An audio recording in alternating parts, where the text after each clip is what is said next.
Podle ministra zdravotnictví jsou kuřáci přínosem pro státní kasu. Své tvrzení Leoš Heger opírá o analýzu, podle níž na spotřebních daních a DPH zaplatí o desítky miliard víc, než celkem stojí jejich léčba. Podle lékařů a odborníků na kouření je ale výpočet nesmyslný. Jsou pro společnost zátěží nebo požehnáním? Ministr zdravotnictví tvrdí, že bez kuřáků by veřejné finance přišly nejméně o 50 miliard. Prospěšnost kouření pro stát Heger dokládá novou analýzou, kterou vypracovali jeho úředníci. Za léčení nemocí kuřáků se ročně spotřebuje v systému veřejného zdravotního pojištění asi 6 miliard.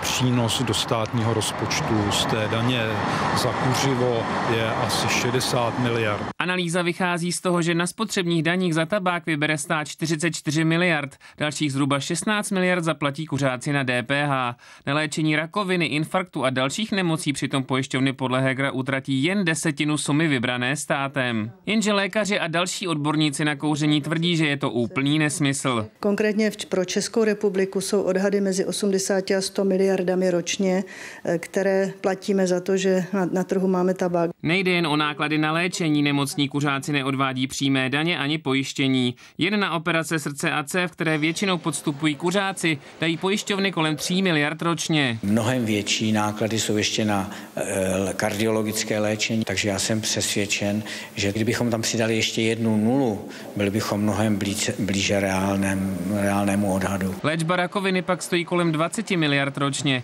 a většina nádorů je způsobená právě kouřením. Největší souvislost je prokázána u nádoru plic samozřejmě a další nádory jsou to nádory dutiny ústní, hrtanu, nádory jícnu, nádory žaludku, nádory slinivky břišní. A další miliardy dává zdravotnictví na léčení chronické obstrukční plicní nemoci nebo mozkových nádorů.